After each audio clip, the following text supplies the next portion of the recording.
اب ذرا اس نوجوان کی تصویر دیکھیں. فیصل آباد کا سپوت پائلٹ کامران بھٹی مسیح ولد بشیر عالم بھٹی مسیح، اور یہ 462 گاوبے عیسیٰ نگری سمندری سے اس کا تعلق ہے، جس نے ابتدائی تعلیم فیصل آباد گورنمنٹ کوتوالی ہائر اسکول سے حاصل کی. اور اس کی جو والدہ ہیں شہناز بی بی، وہ الائیڈ ہاسپٹل کے اندر ایک سٹاف نرس تھیں، اور ان کی 2 بہنیں ہیں جو کہ لیڈی ڈاکٹر ہیں الائیڈ ہاسپٹل کے اندر. فخر پاکستان گروپ کیپٹن کامران بشیر مسیح.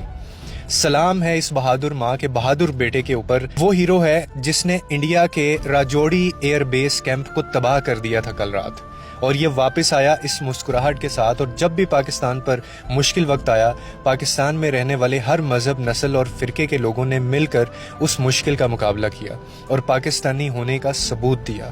کامران کا تعلق 462 گاوبے عیسیٰ نگری تحصیل سمندری ضلع فیصل آباد سے ہے. اور آپ اس کی فاتحانہ مسکراہٹ ذرا چیک کریں کہ اتنی چھوٹی عمر کے اندر یہ جوش و جذبہ رکھتا ہے یہ، اور ہمیں فخر ہے اس کے اوپر جس نے پاکستان کا نام روشن کیا اور اپنی جان پر کھیل کر صحیح سلامت تباہ و برباد کر کے آیا اپنے ٹارگٹ کو.